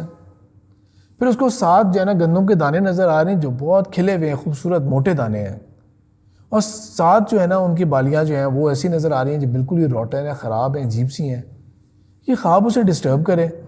وہ اپنے درباریوں سے پوچھے کہ اس کا کیا مطلب ہے، وہ کہیں پتہ نہیں کوئی پریشان کن خواب ہے، یہ ادغاث الاحلام ہے، یہ پریشان کن خواب ہے، ہمیں نہیں کچھ سمجھ لگ رہی کہ کیا ان کا مطلب ہو سکتا ہے۔ یہ کہیں بات جو ہے نا، یہ جو بادشاہ کو خواب ڈسٹرب کر رہے ہیں، اور امیجن کریں نا کہ کسی بھی بندے کو ایک خواب ڈسٹرب کر رہا ہو، کہ آپ کہیں میں سوتا ہوں تو میں بہت ڈسٹرب، نیند میری ٹھیک نہیں آ رہی، مجھے خواب ڈسٹرب کر رہا ہے، تو آپ کا پورا دن کتنا ڈسٹرب گزرتا ہے۔ اور بادشاہ کے لیے تو اور زیادہ فرسٹریشن، کہ بھئی میں بادشاہ بھی ہوں اور پھر بھی جو ہے نا میرے کوئی اختیار میں نہیں ہے، نیند ہی نہیں آ رہی مجھے سکون سے۔ تو یہ بات جو ہے نا وہاں پہ جو محل کے خادم تھے نا ان میں سے ایک کے کانوں میں پڑتی ہے، جو کہ یوسف علیہ السلام کا ساتھی تھا، ساحل السجل تھا، ان کا جیل کے اندر ان کا ساتھی تھا، جن کو کہا تھا کہ میرے ذکر کر دینا باہر جا کے۔ تو وہ اس کے کانوں میں پڑتی ہے اور اس کو آتا ہے بادشاہ کو خواب آ رہا ہے، وہ کہتا ہے کہ مجھے اجازت دی جائے کہ میں جیل خانے جاؤں، آپ کے خواب کی تعبیر مل جائے گی۔ اب یہاں پہ تو اتنے سال وہ تو اپنی خوشی میں بھول ہی گیا تھا کہ پیچھے جا کے وہاں جا کے ذکر بھی کرا ہے یوسف علیہ السلام کا۔ یہاں پہ بڑے خوش آمدید سٹائل میں آ کے کہتا ہے یوسف یوسف ایھا الصدیق، او کتنے سچے ہیں یوسف آپ، پلیز یہ خواب کی تعبیر ذرا بتا دیں، اور اس طرح کر کے یوسف علیہ السلام نے کوئی تانا نہیں دیا۔ امیجن کریں نا میں اور آپ خدا نہ خواستہ ایسی سچویشن کے اندر ہوں کہ آپ کو جاتے ہوئے کوئی اپیل سننے والا نہیں ہے، کوئی کیس نہیں لگنا آپ کا کسی سپریم کورٹ کے آگے، ٹھیک ہے؟ یہ لگنا بھی ہو تو مصیبت ہوتی ہے یہاں پہ تو پاکستان میں، لیکن فرض کریں کہ وہاں کے انوائرمنٹ کو امیجن کریں کہ آپ کو اب ایک امید تھی کہ جا کے ذکر کر دینا میرا، اور اس بندے نے اتنا سا کام تک نہیں کیا، لیکن اس کا کیا جا رہا تھا، وہ تو آزاد ہو ہی گیا تھا۔ اب وہ آ رہے خوش آمدید سٹائل کے اندر، تو یوسف علیہ السلام نے پھر بھی اس کو کوئی تانے نہیں مارے اسے، اس نے خواب کا کہا، انہوں نے خواب کی تعبیر یہ بتائی کہ 7 سال بہت خوشحالی کے آئیں گے، 7 سال بہت خوشحالی ہوگی، خوب آپ کو جو ہے نا وہ کیا کہہ سکتے ہیں کہ آپ کا جو ییلڈ ہوگا نا وہ بہت ہائی جائے گا، جانور بھی آپ کے خوب اچھے جسم والے ہوں گے، اور گندم اور جو ساری فصل ہوگی وہ بھی بہت اچھی جائے گی۔ اور یہ مسئلہ ہوتا ہے کہ جب ہم تنگی میں رہ رہے ہوں اور پھر اللہ تعالیٰ ہمیں خوشحالی دے دینا تو ہم اسی خوشحالی کے حساب سے پھیلنا شروع ہو جاتے ہیں، ٹھیک ہے؟ ہم اسی میں گرو کرنا شروع ہو جاتے ہیں۔ تو اس کے بعد 7 سال جو آئیں گے نا وہ انتہائی خوشحالی کے ہوں گے، بہت بہت مشکل حالات ہو جائیں گے، نہ پانی ہوگا، نہ کراپس اچھے آئیں گے، جانور آپ کے بیمار ہو جائیں گے، سب کچھ ہو جائے گا۔ تو اس حال میں کیا کرنا ہے، اور یہ وہ دعاؤں میں سے ہے، یہ آپ صلی اللہ علیہ وسلم کے مصنون دعاؤں میں سے ہے کہ آپ صلی اللہ علیہ وسلم نے اس کیفیت سے پناہ مانگی ہے کہ آسائشوں کے بعد دوبارہ سے آپ کے اوپر تنگی آ جائے، آسائشیں آ جائیں، اس کے بعد تنگی آ جائے۔ تو یوسف علیہ السلام جو ہیں وہ یہ بات کرتے ہیں، جب بادشاہ تک جاتی ہے بادشاہ تو بہت خوش ہوتا ہے اس بات سے، کہتا ہے یہ بات ہے، یہ بات میں جاننا چاہ رہا تھا، بالکل بالکل اس بندے نے صحیح خواب کی تعبیر کی ہے، بہت خوش ہوتے ہیں وہ۔ اور ساتھ یوسف علیہ السلام یہ بھی پروپوزل دے دیتے ہیں کہ اگر یہ ہے نا تو میں اپنے آپ کو ایز اے کینڈیڈیٹ بھی پیش کرتا ہوں کہ میں اس بات کو جانتا بھی ہوں اور ایماندار بھی ہوں۔ یہاں سے ایک اور اصول یہ بھی پتہ لگتا ہے کہ اپنے آپ کو نا کسی اچھی پوزیشن کے لیے پریزنٹ کرنا غلط نہیں ہے اسلامکلی۔ بادشاہ بالکل بلاتے ہیں انہیں تو وہ کہتے ہیں نہیں ابھی نہیں، میرے اوپر ایک الزام لگایا گیا تھا، پہلے اس کو آپ ویریفائی کروائیں، پہلے اس کو آپ چیک کروائیں۔ وہ اب ظاہری بات ہے وقت اتنا گزر گیا ہے اور سب کچھ ہو گیا، اس کیس کو دوبارہ کھولا جائے گا، فائلیں دوبارہ کھولی جائیں گی، اور پھر وہ عزیز مصر جو ہے نا وہ پراپر پبلک ٹیسٹیمنی دے گی کہ یوسف کے اندر کوئی برائی نہیں تھی، یہ ہم ہی تھے جس نے جھوٹا الزام بھی لگایا تھا اور برائی کی طرف بھی بلایا تھا ہم نے اسے۔ اب ایک بندے کی زندگی کے کتنے سال ضائع ہو گئے نا، اور کتنا بیڈ کریکٹر اسیسینیشن ہو گئی وہ، لیکن کوئی انتقام، کوئی بدلے والی کوئی انہوں نے ذکر اور کوئی بات نہیں کی، اور اپنے آ کے معاملات کو سنبھالنا شروع کیا۔ ان کو بادشاہ نے اپنے خزانے کے اوپر تعینات کر دیا کہ ٹھیک ہے یہ مینجمنٹ تمہاری ذمہ داری ہے، یہ 7 سال جو ہے نا تم مینیج کر کے دو گے ہمیں، تاکہ اگلے 7 سال جو ہیں وہ ہمارے اچھے گزریں۔ ہم کہہ سکتے ہیں کہ ایک بہت خاص اپوائنٹڈ بندہ ہو گیا، جیسا فائنینس کا جو منسٹر ہوگا وہ ہمیشہ خاص ہی ہوتا ہے، تو بہت خاص بندے کے طور کے اوپر۔ اب ہوتا کیا ہے کہ 7 سال تو اچھے گزر گئے، اور یوسف علیہ السلام نے سیونگز کر کے رکھی، ریاست کی سیونگز کر کے رکھی، گندم کے جو دانے تھے ان کو ان میں سے نہیں نکالا بلکہ ان کو سیو کر کے رکھا، جانور بھی اور سب چیزیں پرزرو رکھی، تاکہ اگلے 7 سال تنگی کے جو ہے نا وہ آسانی سے گزر سکیں۔ اگلے جب 7 سال آتے ہیں تو مشکلات پریشانیاں بڑھتی رہیں کہ بارش نہیں ہو رہی، پانی نہیں آ رہا تو فصل نہیں آ رہی تو جانوروں کا کیا ہوگا، وہ بیماریاں اور وہ چیزیں ڈیولپ ہوتی رہیں، اور ارد گرد دور دور ریاست کے لوگ جو ہے نا وہ بڑے بڑے شہروں کا رخ کرنا شروع ہو گئے۔ اب مین جو ساری جو سیونگز کی ہوئی تھی یا ہولڈنگ کروائی گئی تھی وہ کی گئی تھی مین کیپٹل کے اندر، تو دور دراز علاقوں سے لوگ آ رہے ہیں اور وہاں پہ آ کے اپنے آپ کو پیش کر رہے ہیں راشننگ کے لیے، کیلکولیٹڈ راشننگ ہو رہی ہے، ٹھیک ہے، گن کے دیا جا رہا ہے، سادہ نہیں دیا جائے گا۔ اسی اثناء کے اندر یوسف علیہ السلام کے بھائی بھی آتے ہیں، وہ اتنی دور سے کھانا اور غلہ لینے کے لیے اس سیزن کا، اور یوسف علیہ السلام ان کو پہچان لیتے ہیں، بھائی نہیں پہچانتے، بھائیوں نے تو مڑ کے دیکھا بھی نہیں نا، ان کے لیے تو پرواہ نہیں، انہوں نے کہا کہ مر گیا ہوگا، کچھ ہو گیا ہوگا اس کے ساتھ، who cares، ٹھیک ہے، who cares۔ وہ یہاں پہ آئے ہیں، بھائیوں کے تو غیم و گمان میں بھی نہیں ہو سکتا کہ جو اس وقت ہم جس بندے کے پاس آئے ہیں، جو اس وقت پورے مصر کی سلطنت کا غلہ بانٹ رہا ہے، راشن کی جس کے کنٹرول میں ہے، بادشاہ کے بعد جو نیکسٹ ان لائن سب سے پاورفل ہے وہی ہے جس کے اوپر ہم نے وہ تدبیر کی تھی، لیکن اللہ تعالیٰ نے کیا تقدیر کی اس کے حق میں کہ وہ اس پوزیشن کے، بھائیوں کے تو غیم و گمان میں بھی نہیں تھا۔ وہ اپنی آئیڈینٹی ابھی ریویل نہیں کرتے، البتہ اپنے جو چھوٹے بھائی تھے بنیامین، بائبل میں ان کا نام بینجمن آتا ہے، ٹھیک ہے، بنیامین یا بائبل میں ان کا نام بینجمن آتا ہے، ان کو وہ جو ہے نا ایک تدبیر کر کے، ایک پلاننگ کر کے نا وہ روک لیتے ہیں اپنے پاس، اور ایک الزام لگایا جاتا ہے کہ دیکھیں جی یہ جو ہے نا بادشاہ کا جو فلانا برتن تھا یہ چوری کر کے لے کے جا رہے ہیں، ٹھیک ہے، یہ وہ چیز لے کے جا رہے تھے تو ہم نے اس لیے ہمیں ان کو روکنا پڑ گیا۔ وہ بادشاہ کا جو تھا وہ انہوں نے کہا کہ نہیں ہم تو کوئی چور نہیں ہے وغیرہ، تو بہرحال ایک تدبیر انہوں نے کی تھی کہ نہیں آپ لوگ دوبارہ آئیں، پوری فیملی کو لے کے آہستہ کر کے، اور یہ ایز کیا کہہ سکتے ہیں کہ ایز امانت تھا، یہ آپ کا چھوٹا جو بھائی ہے نا یہ ہم نے آپ اس کو روک لیا ہے۔ اب بھائی وہ کہتے ہیں کہ پہلے ہی وہ ہمارے والد اتنے سال گزر گئے ہیں وہ آج تک یوسف کو نہیں بھولے، تو اب ہم کہیں گے کہ وہ جی بنیامین بھی ادھر ادھر ہو گیا اور وہ نہیں آ رہا، تو اب کیا کریں گے؟ وہ بڑی مشکل سے بڑی پریشانی کے اندر، حالت کے اندر ہوتے ہیں، اور وہاں سے ان کو لے کے آنا ہے ان کو۔ اچھا، اس ساری کیفیت کے اندر نا یوسف علیہ السلام اپنے آپ کو ریویل بھی کر دیتے ہیں، اور وہ جب وہ الزام لگاتے ہیں نا کہ ہاں اس کے بھائی نے بھی پہلے غلط کام کیا تھا، بھائی بھی ایسا تھا، تو وہ جب وہ جواب دیتے ہیں نا اس کے اوپر، تو کہتے ہیں تم یوسف ہو؟ تو نے کہا ہاں میں یوسف ہوں نا، اور پھر اپنے بلواتے ہیں کہ اب ان کو والد کو لے کے آؤ، اور ساتھ ایک اور کام بھی کرتے ہیں کہتے ہیں کہ یہ میری قمیض ہے نا یہ میرے والد کو دے دینا. والد جو تھے نا وہ نابینا ہو چکے تھے اتنے سال. تو جب وہ قریب لے کے آ رہے ہوتے ہیں نا تو وہ قمیض اور ان کے حوالے کرتے ہیں والد کو. بغیر وہ تو آگے جا کے آئے گا. تو ایک اللہ تعالیٰ نے اس ڈائلاگ کو یا ان کی ایکسپریس کیا ہوا ہے کہ کہتے ہیں کہ اگر تم ایسے کوئی الزام نہ لگاؤ نا کہ پتہ نہیں ایسے ٹھہرا ہوا ہو گئے ہیں بابا جی آپ تو بہت بڈھے ہو گئے ہیں, ایسی اگر بات نہ ہو نا تو میں ایک بات کہنا چاہتا ہوں, مجھے یوسف کی خوشبو آ رہی ہے. تو آپ کی فیلنگ دیکھیں نا کتنے سالوں کے بعد میں بھی 2 ڈیکیڈ 3 ڈیکیڈس کے بعد کہتے ہیں مجھے ابھی یوسف کی خوشبو آ رہی ہے. اب بیٹے تو جانتے ہیں کہ ہاں یوسف ہے ادھر, لیکن کہتے ہیں آپ تو ابھی تک نہیں بھولے اور اس طرح کر گئے. ایونچولی بہرحال وہ وہاں پہ پہنچتے ہیں, کپڑے جو ہے نا ان کے اوپر ڈالتے ہیں, ان کی بنائی واپس آتی ہے, وہ یوسف کو دیکھتے ہیں اس حال کے اندر اور اس مقام کے اوپر نا سجدہ کرتے ہیں. سارے بھائی جو ہے نا وہ ان کو تعظیماً سجدہ کرتے ہیں. اور یہاں پہ وہ یوسف علیہ السلام کہتے ہیں کہ اپنے والد کو کہ یہ وہ خواب تھا جو میں نے دیکھا تھا.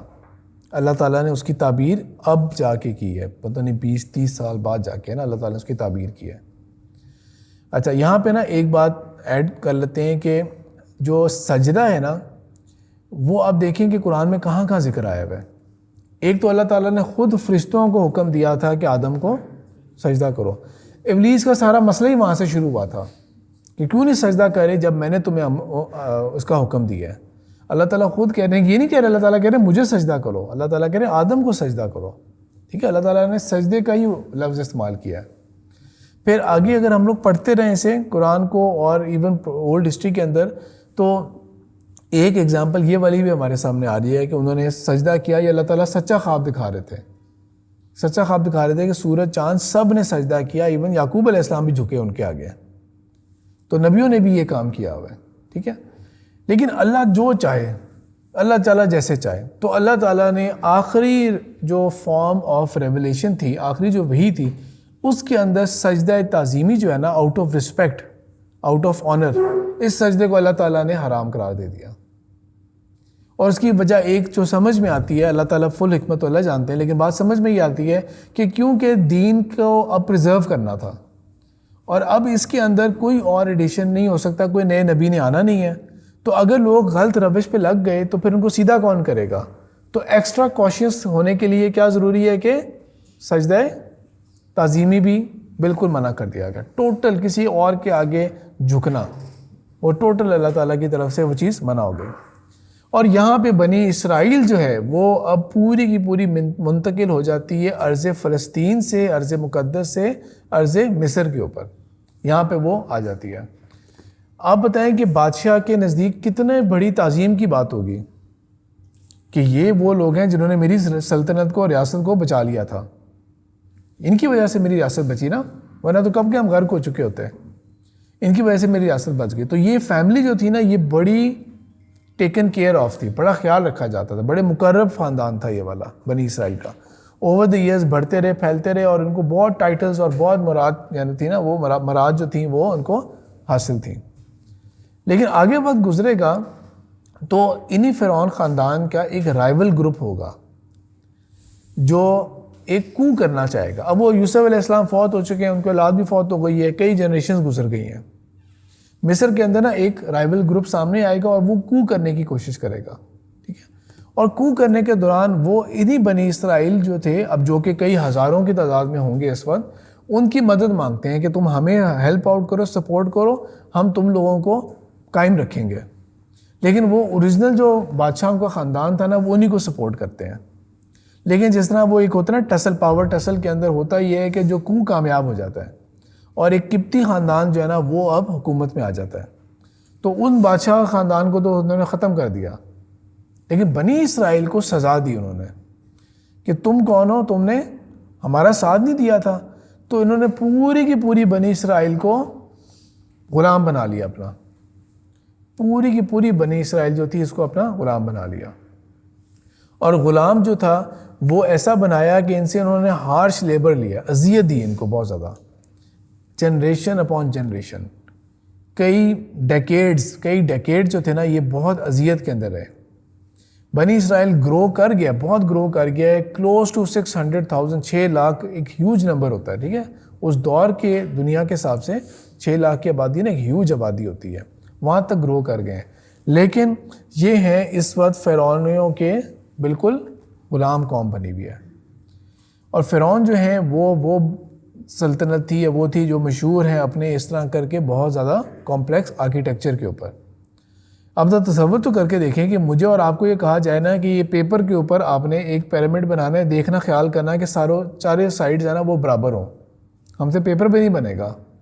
اور انہوں نے اتنے میسو اسٹرکچرز بنائے ہوئے ہیں جو جیومیٹریکلی بالکل پرفیکٹ شیپ پہ ہیں.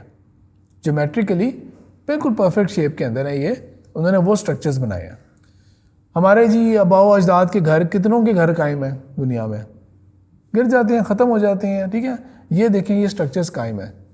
یہ سٹرکچرز جو ہے نا یہ تقریباً 3500 سال 4000 سال پرانے ہیں. بہت بڑی بات ہے یہ. ٹھیک ہے, بہت بڑی بات ہے. اتنے میسو, اتنے بڑے, اور اس دوران پتہ نہیں کتنے کب کچھ سیلاب طوفان کچھ آیا, لیکن یہ انٹیکٹ ہے. تو یہ جو اس دور کی آپ کہہ سکتے ہیں کہ ایک بہت بڑی پاور جو اپنے علوم کے اندر بہت آگے تھے. اس دور کے اندر نا سائنس کا علم تو تھا نہیں اس سینس میں. اس دور میں نا یہ آکلٹ کا علم جو تھا نا, یا نجوم کا علم, یا جو آپ کہہ سکتے ہیں جس کو آسان لفظوں میں جادوگری, یہ ایک بہت جو ہے نا وہ چیز تھی جو دنیا کے اندر رائج تھی. اور اس میں بہت پیک کے اوپر گئے ہوئے تھے یہ مصری لوگ, مصر کے لوگ تھے, یہ بہت پیک پہ گئے ہوئے تھے. ویسے تو دنیا میں بہت ساری ایگزامپلز ملتی ہیں آپ کو, چاہے وہ پرانی قدیم تاریخ آپ ہندوستان کی پڑھ رہے ہوں, چاہے آپ عرب کی پڑھ رہے ہوں, چاہے آپ افریقہ کی طرف چلے جائیں. اولڈ ٹائمز کے اندر جو بادشاہ جو ہوتے تھے نا, انہوں نے اپنی حکومت کو اور اپنے آپ کو ایک بادشاہی اور ایک خدائی بلکہ رول کے اندر پروف کرنے کے لیے نا, تو جادوگری کا سہارا لیتے تھے قوموں کو خوفزدہ کرنے کے لیے, لوگوں کو خوفزدہ رکھنے کے لیے, دبانے کے لیے اپنے اندر اس کا سہارا لیتے تھے. پلس یہ بھی ہوتا تھا کہ ہمیں مستقبل کے حالات معلوم ہوں, آئندہ کیا ہونے والا ہے, جنگ میں کیا ہوگا, کوئی ہمارے لیے خطرہ تو نہیں پیدا ہونے والا کچھ. تو نجوم اور ان علم کے اندر وہ لوگ لگے ہوئے تھے. جادوگری کا جو علم ہے اس کا جو سراغ ہے نا, یہ بھی اگین ایسا کہنا بہت مشکل ہے کہ یہ کہاں کب کس زمانے میں شروع ہوا تھا. لیکن یہ ضرور ہے کہ انسانوں کو نا ہمیشہ سے ستاروں نے فیسینیٹ کیا ہے. یہ آخر ہیں کیا؟ ٹھیک ہے, ابھی تو ہمارا نالج ان کے بارے میں بہت چینج ہو گیا نا, لیکن امیجن کریں آج سے 300-400 سال پہلے تک ان کو کیا پتا ہوگا یہ کیا چیز ہے. ادھر سے سورج نکلتا ہے ادھر چلا جاتا ہے, یہ ادھر سے واپس کوئی نہیں آتا, یہ ادھر سے کس طرح آ جاتا ہے واپس. دنیا فلیٹ اگر ہے یا جو بھی عجیب عجیب تصورات ہوتے تھے اس دور کے اندر, تو انہوں نے یہ سمجھا ہوتا تھا کہ یہ جو سٹارز ہیں نا یہ کوئی خدائی چیزیں ہیں, یہ کوئی خدائی گائیڈنس ہے یہ, یا فیوچر کی چیزیں ہیں یہ, یا یہ جو ہاتھوں کی لکیریں ہوتی ہیں نا یہ بھی کچھ معنی رکھتی ہیں. شیطان نے نا لوگوں کو پھر اس طرف جو ہے نا وہ مائل کرنا شروع کیا تھا. شیطان نے ان لوگوں کو اس طرف مائل کرنا شروع کیا تھا, جادو کی طرف اور اس طرح. تو اس کی زیادہ ڈیٹیل میں جائے بغیر, زیادہ ڈیٹیل میں نہیں جاتے ہم لوگ. یہ 2 خدا ہیں ان کے مصریوں کے, یہ 2 خدا ہیں تھاٹ اور آئسس. تھاٹ اور آئسس, یہ میں نے برٹانیکا کے انسائکلوپیڈیا سے اسکرین شاٹس لیے ہوئے ہیں. تو یہ جو گاڈز ہیں نا یہ گاڈ ہیں ہی جن کو وہ لوگ گاڈ آف میجک کہتے تھے, اور اس دور کے اندر بہت ساری چیزیں ہوتی تھیں وہ اسی کے اندر شامل کی جاتی تھیں. ٹھیک ہے, تو یہ نالج گین کیا ہے, thought was said to possess knowledge of magic secrets unavailable to other gods. ٹھیک ہے, اور اسی طرح ہی سملرلی اس کا بھی ریلیشن شپ یہی آتا تھا. پوائنٹ میں آپ کو بتانا چاہ رہا ہوں کہ ان کے ہاں گاڈلی چیزیں تھیں, یہ ریلیجن کا پارٹ تھا جادوگری. جادوگری ریلیجن کا ان کے نزدیک پارٹ تھا والا. ٹھیک ہے, اور بنی اسرائیل جو ہے یہاں پہ گزار رہی ہے سلیوری کے اندر, سالہ سال گزار رہی ہے, بہت زیادہ مظلوم ہوئے ہوئے ہیں اور بہت زیادہ تکلیفوں کے اندر ہیں. ایک جنریشن, دوسری جنریشن, تیسری جنریشن. جب ان کی یہ دعائیں تھیں اور جو پکار تھی ان کی, یہ اللہ تعالیٰ جب سنتے ہیں تو وہ وقت ہوگا جب اللہ تعالیٰ پھر ان کو نجات دینے کے لیے پھر اپنے رسول کو بھیجیں گے, کہ یہ رسول ہیں جو کو بھیجے گئے اپوائنٹڈ ہیں اس ٹاسک کے لیے. فرعون کو ایک خواب آنا شروع ہوتا ہے. فرعون خواب میں یہ دیکھتا ہے کہ ارض فلسطین وہاں ایک آگ لگی ہے اور آگ ٹریول کرتے آ رہی ہے اور میری اس تمام سلطنت کی تمام چیزوں کو جلا کے رکھ دیا اس نے, سب کچھ ختم کر دیے, جلا دیا, سوائے یہ بنی اسرائیل کے گھروں کو. جتنے بھی اسرائیلائٹس ہیں ان کے گھروں کو چھوڑ کے باقی تمام کے تمام جو میری سلطنت ہے نا وہ جل گئی ہے, ختم ہو گئی ہے. بادشاہ پریشان ہوتا ہے اس بارے میں، وہ اپنے نجومیوں کو بلاتا ہے، تمام جادوگروں کو پیش کرواتا ہے اور کہتا ہے کہ یہ مجھے بتاؤ یہ کیا خواب دیکھ رہا ہوں میں۔ وہ اپنا حساب لگاتے ہیں اور اس حساب کے اندر وہ تعبیر بالکل ٹھیک کرتے ہیں۔ وہ تعبیر کیا کرتے ہیں؟ بنی اسرائیل میں ایک لڑکا پیدا ہونے والا ہے جو آپ کی سلطنت کو ختم کر دے گا۔ خواب کی تعبیر انہوں نے بالکل پرفیکٹ بتائی۔ واقعی اللہ تعالیٰ ایک بیٹا پیدا کرنے والے تھے بنی اسرائیل میں، جنہوں نے فرعون کی سلطنت کو ختم کر دیا تھا اور بنی اسرائیل کو بچا لیا تھا، آگ سے بچ گئے تھے، وہ نجات حاصل ہو گئی تھی انہیں۔ بادشاہ کہتے ہیں ایسی بات ہے تو بس اب سے جو ان کے ہاں لڑکا پیدا ہوگا وہ سب کے سب ذبح کر دیے جائیں گے۔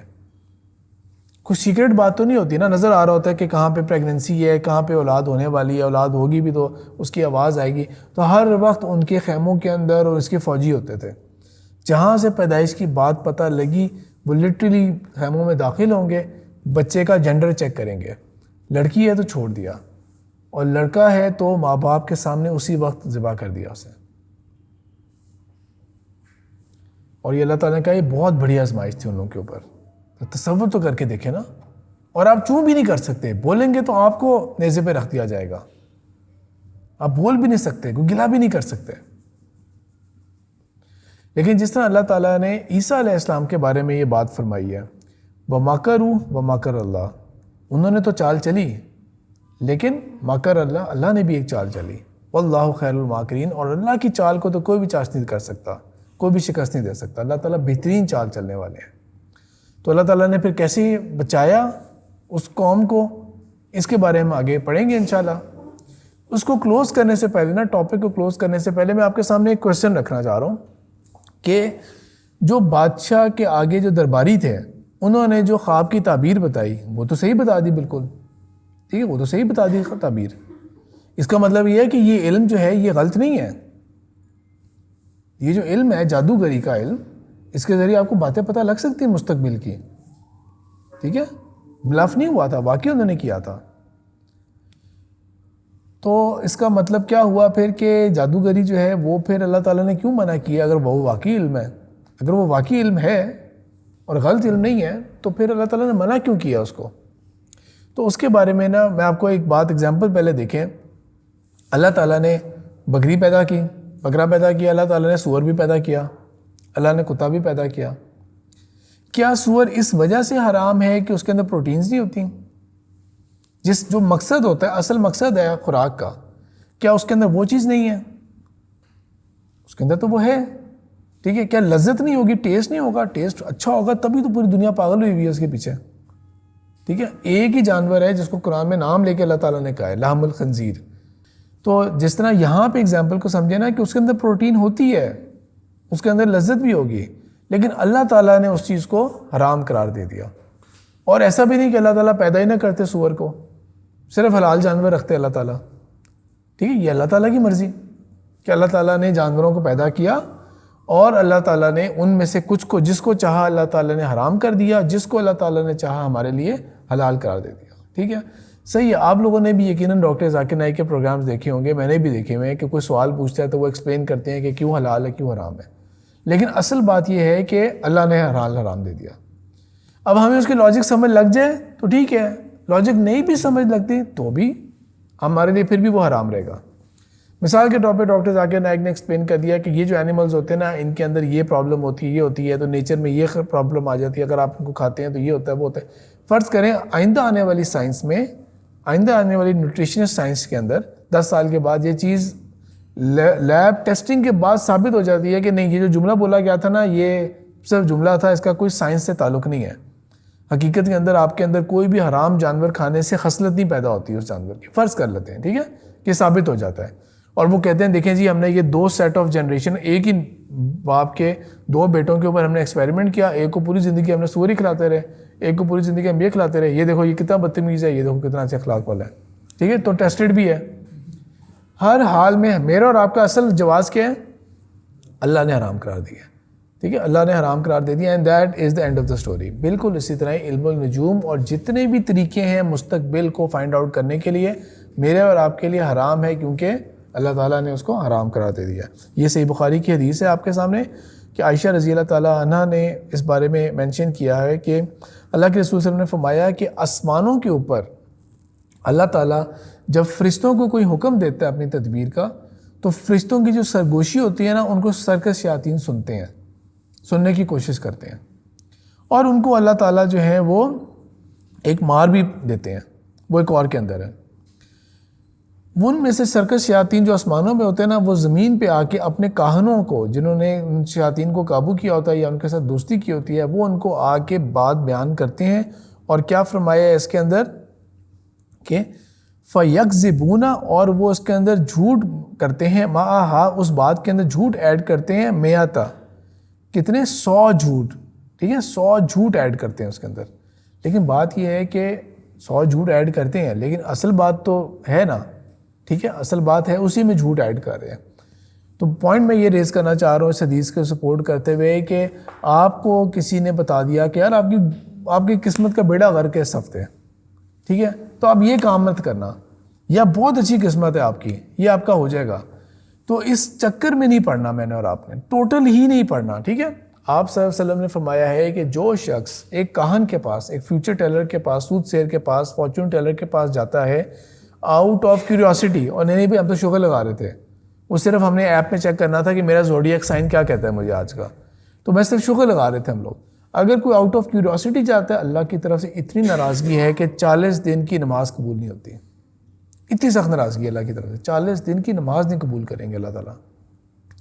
اور مزید فرمایا, اور اگر کوئی ان میں سے کسی بات کا یقین کر لے, اور یہ سچی بات یہ ہے کہ اگر آپ کو شغل میں بھی کوئی بات بتائے نا, دل میں بات بیٹھ جاتی ہے, فیوچر میں فرض کریں ویسے آپ کے دل میں آ کے یار ہوا تھا, ایسے ہوا تھا, یقین کر بیٹھا, تو اس نے انکار کیا اس کا جو محمد کے اوپر نازل ہوا تھا, یعنی کہ اسلام کے اوپر جو تھا اس پہ اس نے انکار کیا.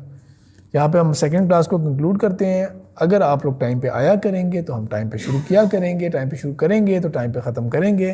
میں بھی جلدی اپنے گھر جا سکوں گا, آپ لوگ بھی جلدی گھر جا سکیں گے, ٹھیک ہے جی. میں تو کر دوں گا, میں نے پچھلی دفعہ بھی یہی کہا تھا, پیشواگی شروع کرنا چاہا لیکن کس کے آگے کروں میں, یہ 2 تو میرے اپنے ساتھ آئے تھے. سبحانک اللہم و بحمدک نشہد ان لا الہ الا انت نستغفرک و نتوب الیک.